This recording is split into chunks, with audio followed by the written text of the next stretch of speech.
quienes tenían que exponer Kant y Flora Tristán, que es la semana que viene, pasan a la siguiente.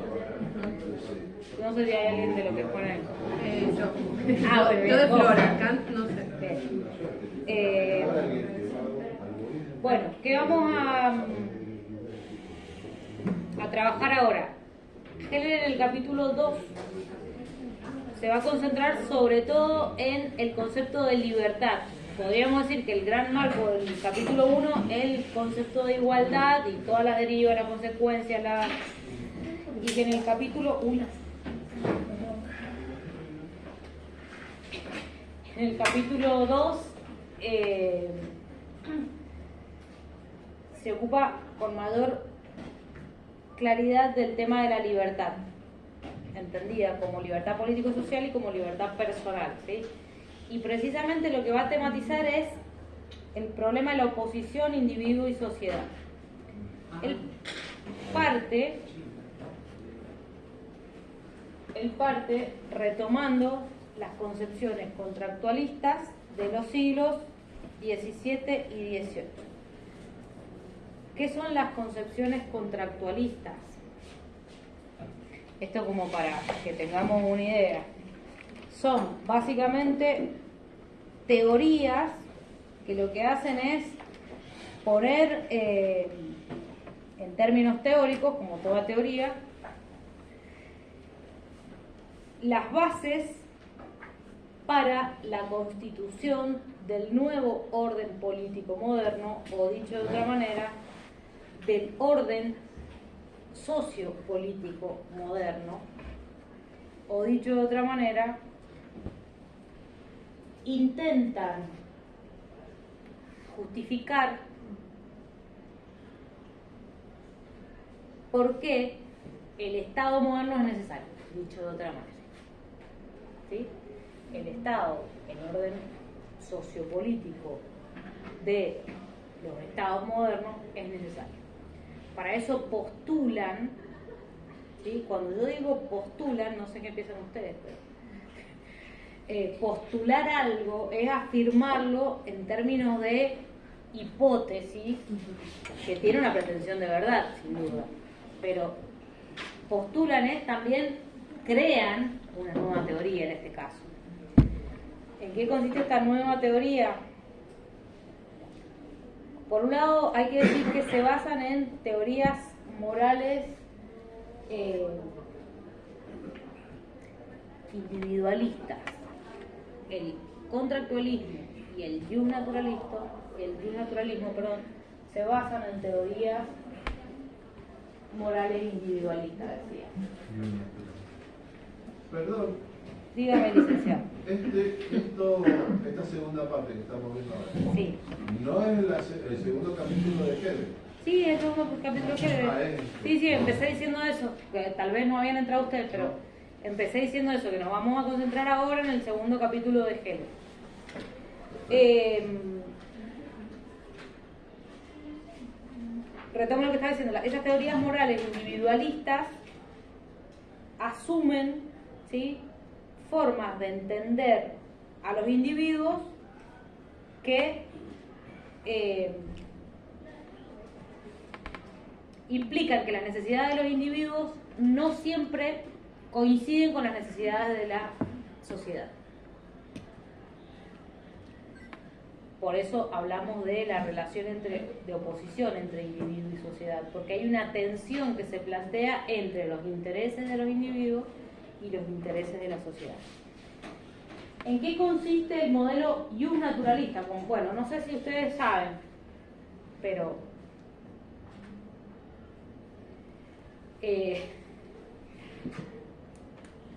las concepciones justnaturalistas, por supuesto, tienen que ver con las postulaciones de los derechos como naturales, ¿sí?, o de la necesidad de que se reconozcan los derechos como derechos naturales.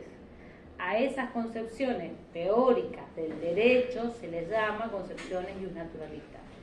Tal vez para ustedes es algo totalmente obvio. No, dice el compañero. Digo, no, pero Es obvio en el sentido de que en la contemporaneidad se comprende que hay derechos naturales o no. ¿Estamos de acuerdo o no? Sí. Hoy, justamente,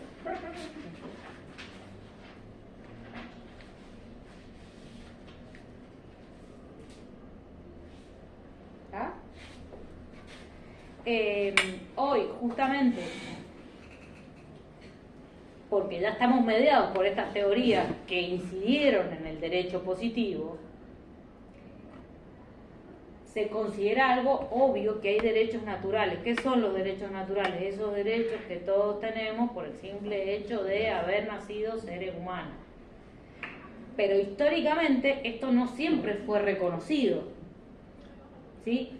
Y las primeras teorías que con un grado de influencia mundial, diríamos, lo postulan, uno puede decir hay antecedentes jus naturalista previo desde la antigüedad, sí, algunos. Hay antecedentes de este tipo de teoría en Bartolomé de las Casas en 1550, sí, pero es sobre todo a partir del siglo XVII y XVIII que estas teorías son reconocidas, inciden en el derecho de los Estados-nación y en el derecho internacional y toman otra fuerza, podríamos decir. Toma otra fuerza la idea de pensar que todos los seres humanos, por el simple hecho de nacer seres humanos, tienen derechos naturales que tienen que ser reconocidos. Esas son las teorías jus naturalistas. ¿Sí? Esas teorías, el modelo jus naturalista, que también podemos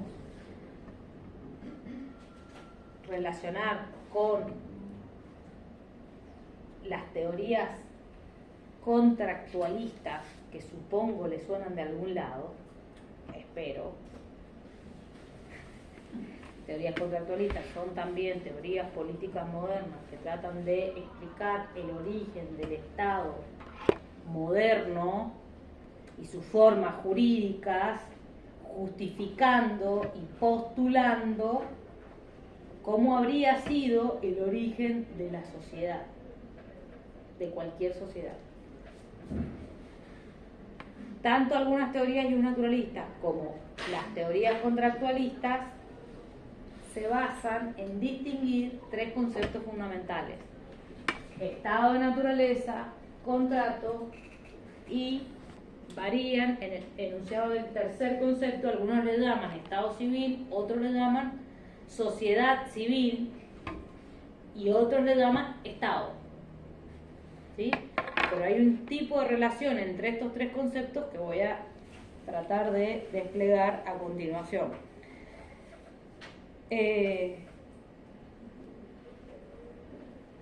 Acortando el cuento, ¿qué dicen estas teorías? Que la sociedad civil,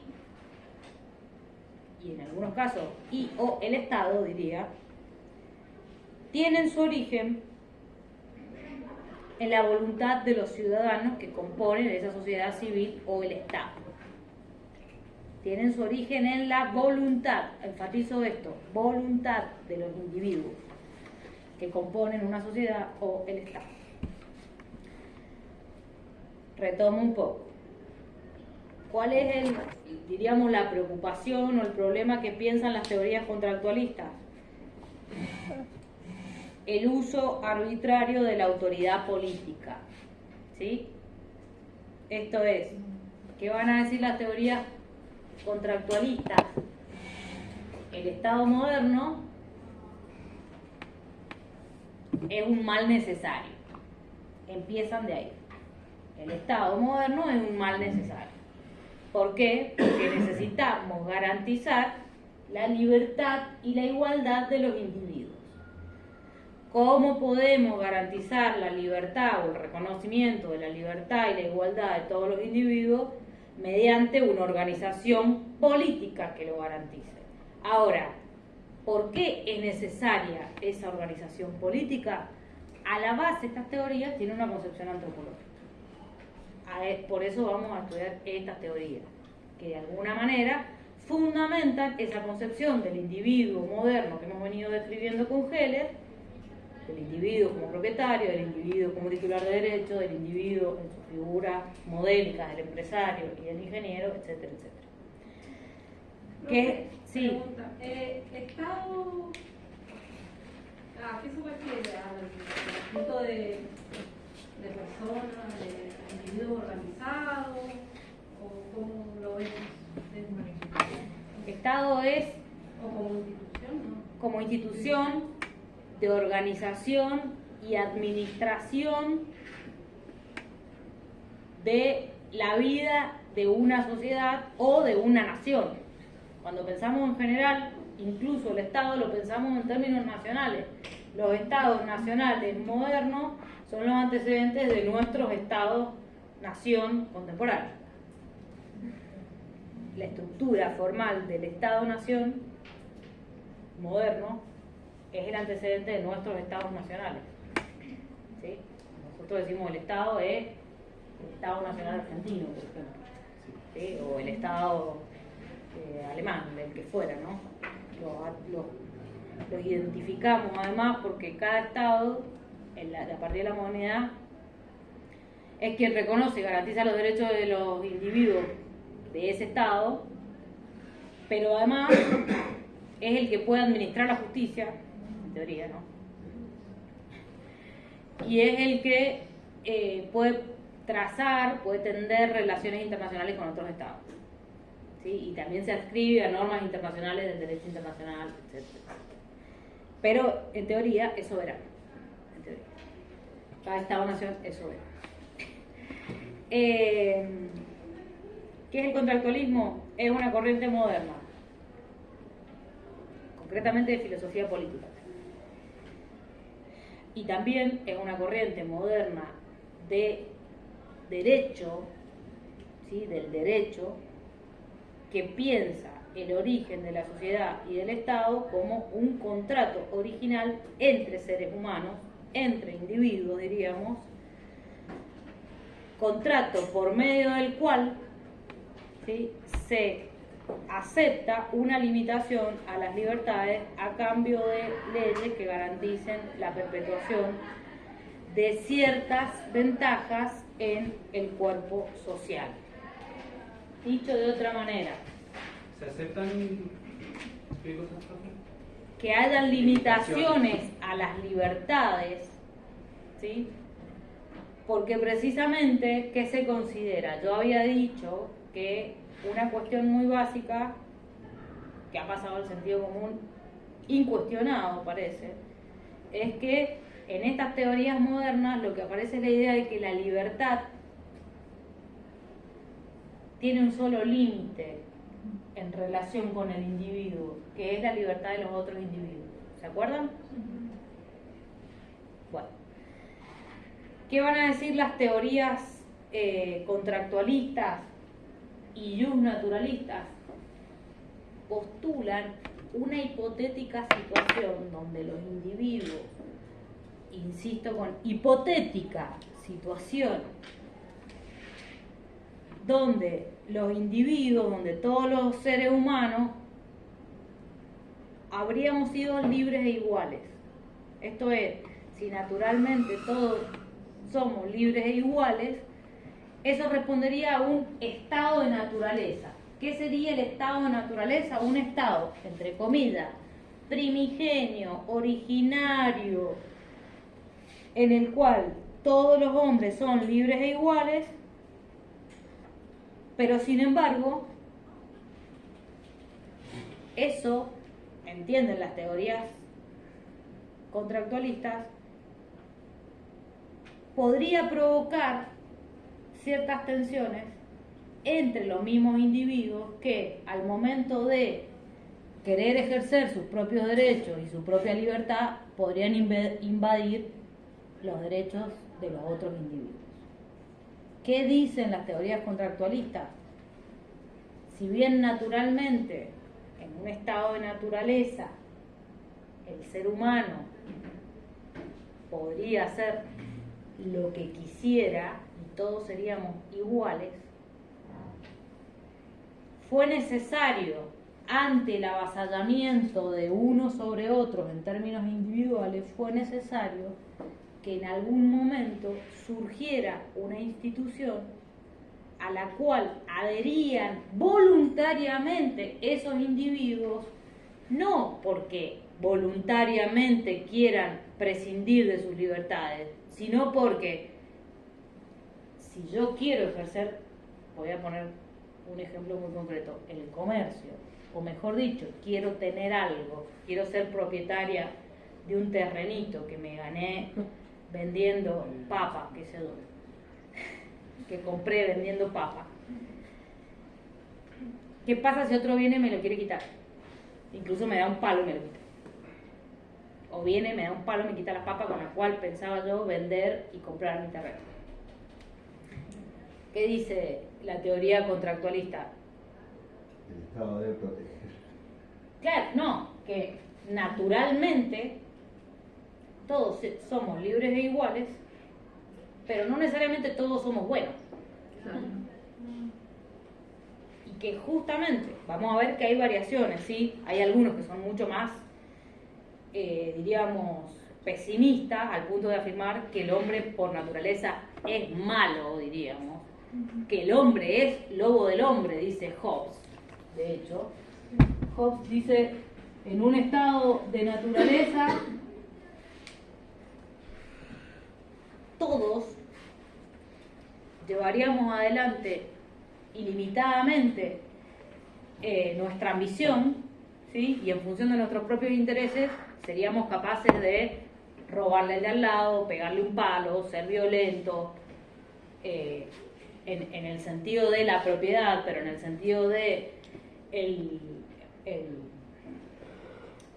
la consumación del deseo, uno podría hacer incluso con otros seres humanos lo que quisiera.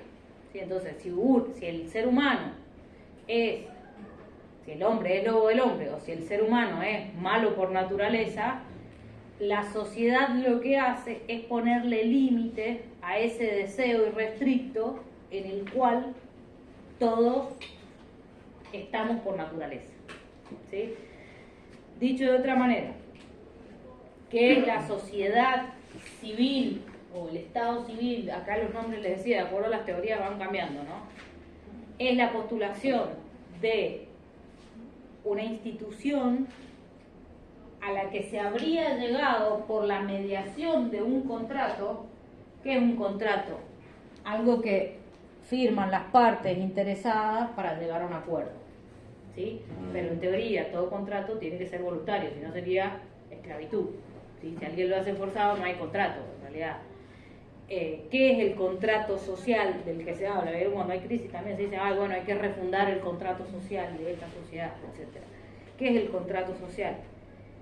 La mediación mediante la cual los individuos, por el uso de la razón, se dan un gobierno soberano al que van a llamar con el tiempo Estado. ¿Sí? Podríamos decir que estas teorías contractualistas tienen que ver precisamente con un interés muy concreto, dice Heller, que es el interés de la clase burguesa que se preguntaba cómo legitimar un orden distinto al régimen feudal. Había empezado la otra vez diciendo esto cuando empecé a exponer Heller. Cómo legitimar un orden distinto al orden feudal, o cómo legitimar racionalmente que el bien económico fundante no sea la tierra como era en el feudalismo, sino la acumulación de otra cosa, al principio de la modernidad, oro, una vez que avanzó dinero, una vez que avanzó más, capital, y una vez que avanzó más, capital financiero. Dicho de otra manera, vuelvo al punto. ¿Cómo surgen o por qué surgen las teorías contractualistas modernas para justificar el nuevo orden social moderno? Que es un orden social que, diríamos, organiza y administra, en base a la postulación de la igualdad y la libertad, que organiza y administra la desigualdad. Eso es lo que habría que decir. ¿Qué diferencia hay algunas voy a nombrar mínimas, después miran otras en el texto, entre las distintas teorías contractualistas. Para Hobbes, que ahí anoté el apellido, el contrato surge por la necesidad de poner fin a la guerra de todos contra todos que produce el egoísmo propio de los seres humanos. Es decir, todos somos egoístas por naturaleza y en función de ese egoísmo somos capaces de hacer cualquier cosa. ¿Qué va a decir Hobbes? Si no tuviéramos un contrato social que nos pone límite y un Estado que nos pone límite, todavía viviríamos a los palos con los vecinos. Pero el contrato social es el Estado. No, el contrato es la mediación por la cual surge el Estado. El contrato no es el Estado. El contrato, como todo contrato, lo que hace es organizar las relaciones comerciales, además. A través del contrato se crea el Estado y a partir de ahí, bueno, Pero se ¿cuál crean es los el poderes punto? de ver cómo vamos a repartir. Fíjense por qué yo digo que se legitima ese nuevo orden. Porque justamente lo que dicen estas teorías es que el modo en que el Estado organiza la sociedad es un mal necesario. Es un mal porque nos pone límites, pero es necesario porque si no estuviera el Estado, probablemente un vecino, o el que tengo cerca, o el que tengo más lejos, avasallaría mis derechos. Entonces, empecé diciendo, ese contrato lo firman todos los individuos y prescinden de ciertas libertades y prescinden de ciertos derechos, darle un palo al vecino, con tal que me garanticen que el vecino no me va a dar el palo a mí. ¿Sí? Dicho muy vulgarmente lo que estoy diciendo, ¿no? Porque eso tiene que ver con que me garanticen el derecho de propiedad, que me garanticen el derecho de comerciar, que me garanticen el derecho, no sé, de estudiar también, pongámosle que hay un derecho que se llama educación, etc. Y que lo garantiza el Estado, etc. Para otro contractualista, Locke, el contrato se hace entre el pueblo y el soberano. Acá interviene, no es lo mismo pensar que el contrato es entre todos los individuos y de ahí surge el Estado, aunque el contrato se hace entre el pueblo y el soberano, llamémosle rey, para poner un ejemplo, ¿sí?, del soberano moderno, además, de las monarquías europeas, que tienen, dice Locke, obligaciones recíprocas. ¿Sí? Es decir, no hay obligaciones solo por parte del pueblo, sino que hay obligaciones del soberano para con ese pueblo. Garantizar, dar seguridad, lo que fuera. Ese contrato tiene la función de tutelar el derecho a la vida para Locke. ¿Sí?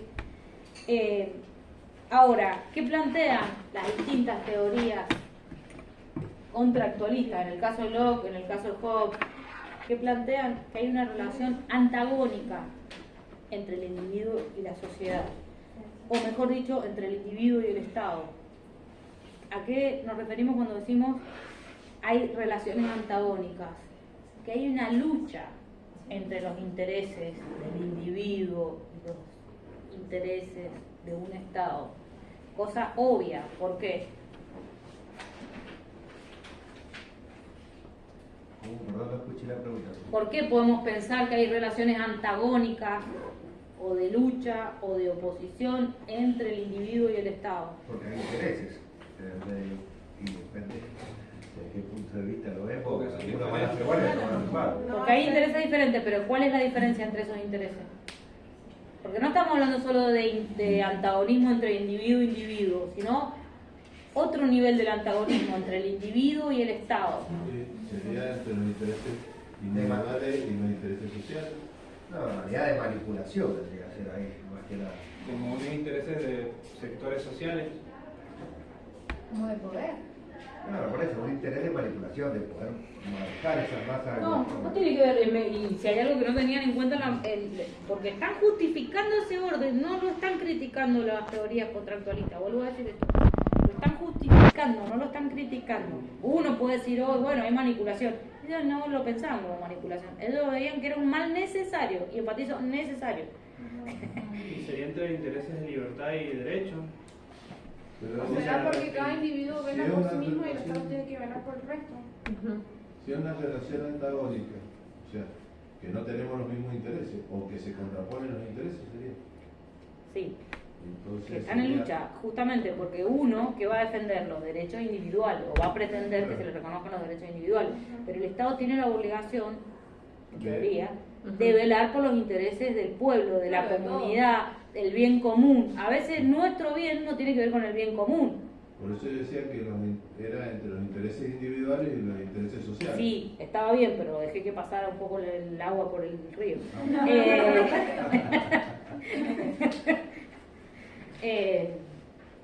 Está bien, tiene que ver con eso. Esa es la diferencia, en eso se fundamenta esa relación antagónica o de oposición. De hecho, Kant, de quien sí vamos a leer un textito a continuación de este,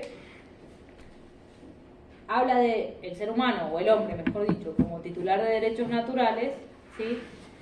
Fundándose en una idea, diríamos, bastante compleja de la razón, y entendiendo que la libertad de la razón práctica o la libertad del obrar es lo que fundamenta que racionalmente elijamos, más allá de que entendemos que los intereses del Estado son opuestos a los intereses individuales, que elijamos firmar ese contrato. ¿Sí? ¿Por qué? Porque hay una noción de lo que se debe hacer que prima por lo que yo quiero ya,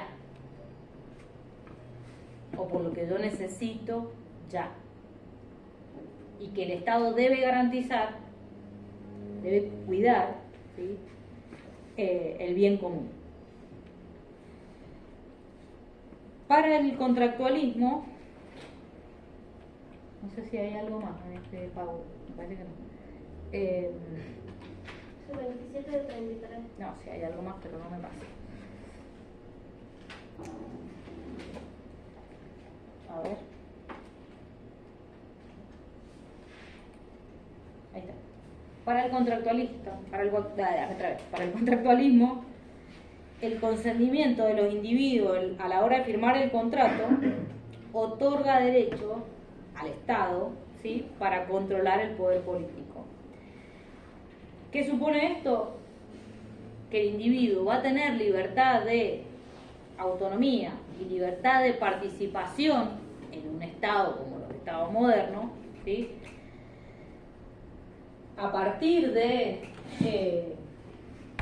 entender que es necesario el Estado para garantizar esos derechos de los individuos, pero hay algo que surge de este modo de entender la relación individuo, contrato, Estado, sociedad civil, que es que la sociedad se entiende como una juxtaposición de individuos aislados y no como el conjunto que es previo a la posibilidad del individuo. No sé si se entiende lo que estoy diciendo. Juxtaposición hace referencia como uno solapado encima del otro.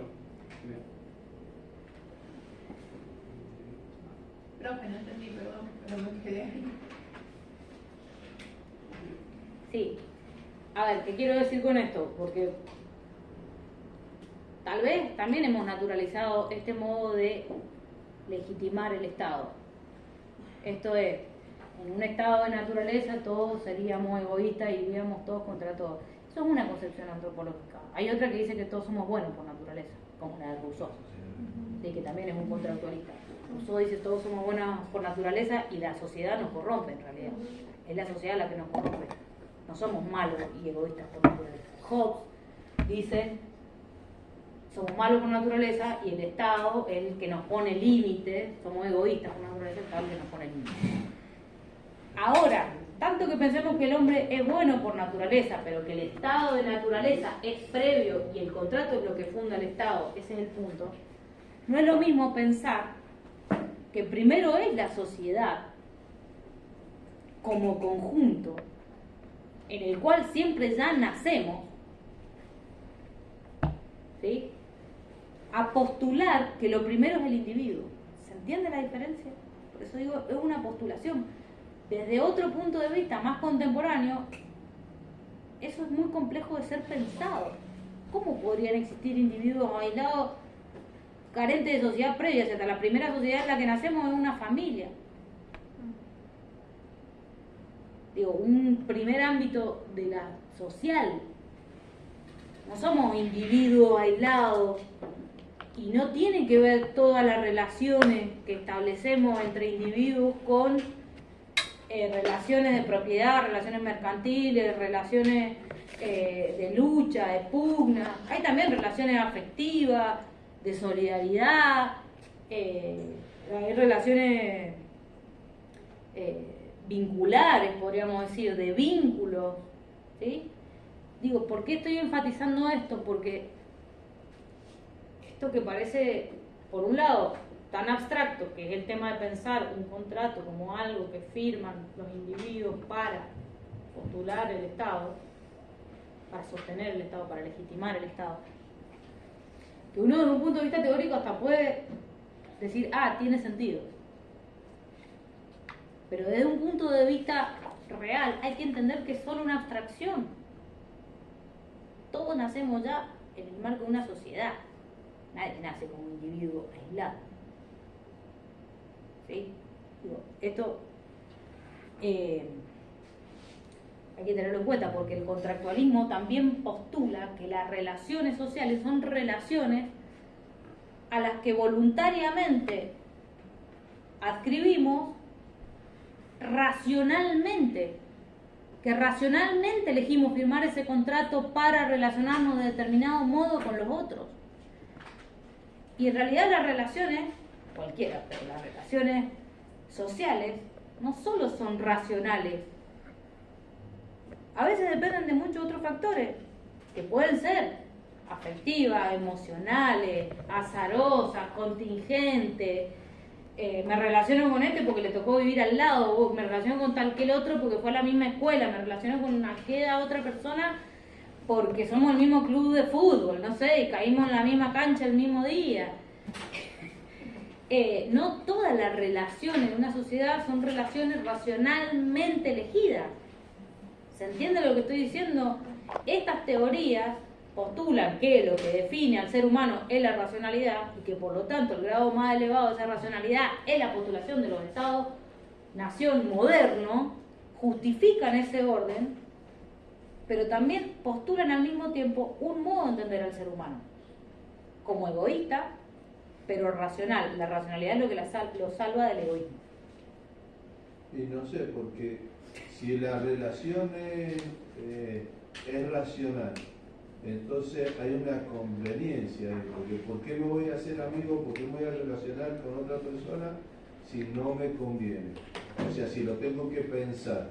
Si yo no tengo que pensar, digo, bueno, me relaciono con él porque me lleva al trabajo, o me relaciono con él porque no me Que queda también otro. existen esas relaciones, también existen, hay que decir. Claro, existe, pero digo, esa relación cuando es racional, es pensada, yo voy a hacer, me voy a relacionar con esta persona, algo tiene que haber que me convenga, digamos, por lo menos que me hace reír, no sé. Sí. Entonces Sí. es egoísta. Es una relación también egoísta. Sí, que dejaría ver ese egoísmo fundante o primigenio o natural, entre comillas, si le seguimos el argumento a Hobbes, que también es bastante problemático. Las relaciones sociales, decía, en estas concepciones tienen que ver con relaciones reguladas racionalmente que requieren protección y vigilancia precisamente por ese origen egoísta. Y la función del Estado sería cuidar ese desarrollo natural de la interacción humana, cuidarlo en el sentido de ponerle límites y de garantizar la compatibilidad de las libertades de cada uno. ¿Qué diferencia la teoría y Heller? No, ahí me voy a diferencia el ámbito social del ámbito político. ¿Sí? Esto es, el ámbito social es aquel en el cual los individuos establecen libremente en función de sus propios intereses las relaciones. El ámbito político es aquel que se origina por la necesidad de asegurar el respeto de la libertad de cada uno y, en definitiva, que surge por la necesidad que tenemos de que algo o alguien garantice nuestra propia libertad o garantice que los otros tienen un límite a su libertad y a su egoísmo. Esto es, el contrato cede derechos, mejor dicho, cuando firmamos, cuando voluntariamente escribimos el contrato social, cedemos derechos, pero lo cedemos voluntariamente y racionalmente, eso por descontado, ¿no? Y esos derechos cedidos al Estado por el contrato se justifica la teoría contractualista que cedamos derechos porque necesitamos que se nos garanticen derechos.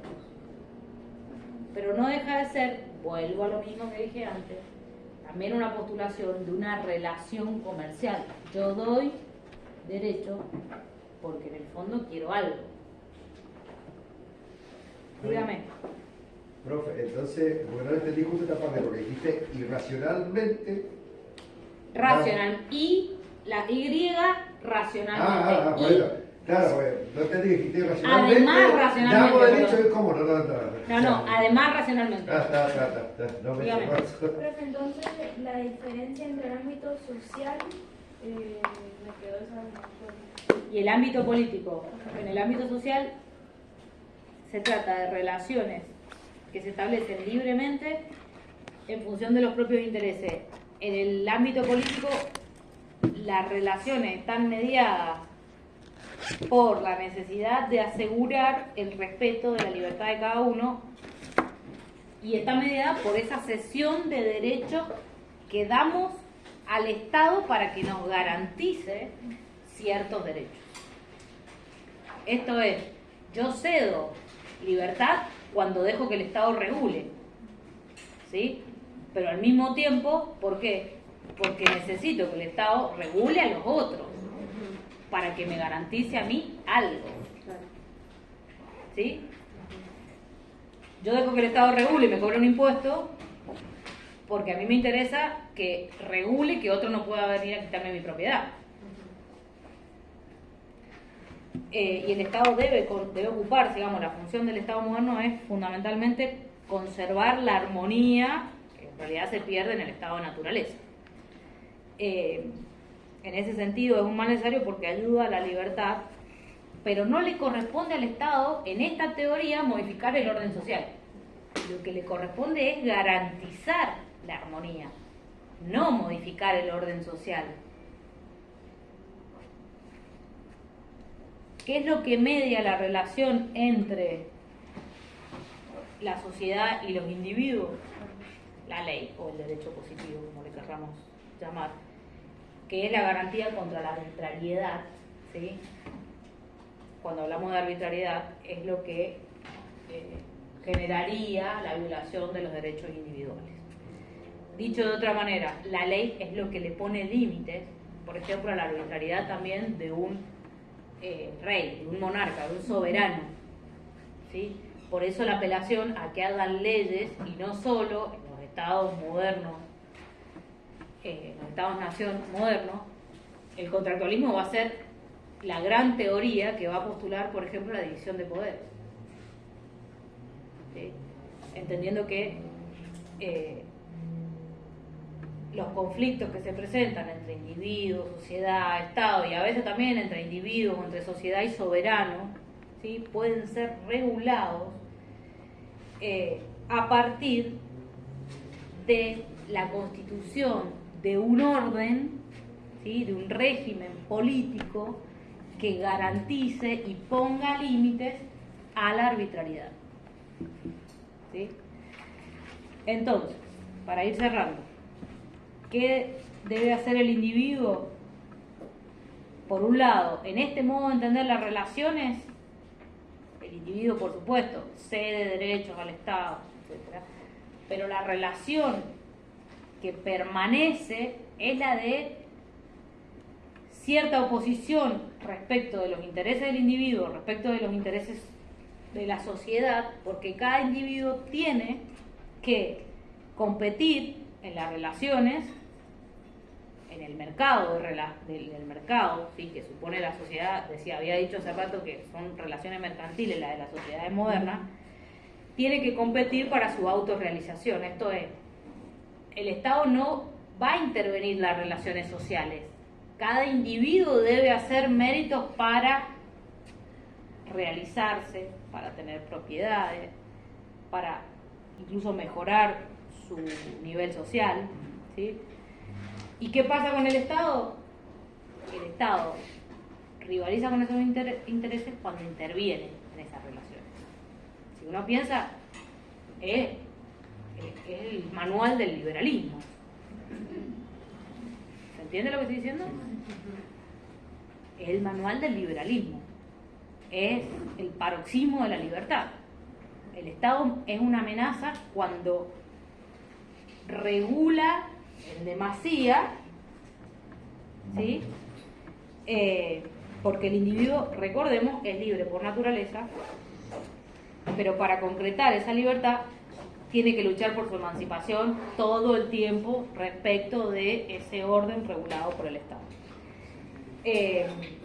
Bueno, y después hace una distinción sobre la que voy a tener que volver después, Heller, que proviene de la teoría política moderna, que es la distinción entre libertad positiva y libertad negativa. Les pido por favor, ¿está quienes ponen esto la próxima semana? Bueno, traten de ver que sacan el limpio del capítulo 2. Si no llegan a esta distinción de libertad positiva y negativa, yo la explico a continuación de su exposición, ¿sí? Les pido por favor a quienes no han leído el texto de Heller que avancen con la lectura, porque se viene el práctico y se va a venir el parcial, y este es el texto que siempre da dolor de cabeza. Aunque sea, chóquense con el texto para ver si empiezan a amigarse con ese texto, por favor. ¿Estamos? ¿Cuándo es el trabajo? Nosotros llegamos hasta acá. Sí, llegan hasta acá. Llegan hasta acá. Si se animan a dar la diferencia entre libertad positiva y negativa, bien, pero si no, no pasa nada. El práctico se los voy a dejar disponible la próxima semana. Gracias, profe. Este hay que leer el texto. Leer el texto en Keller. La diferencia positiva y negativa. Todo. Ah, bien. Bueno, bueno. Bueno, nos vemos la semana que viene.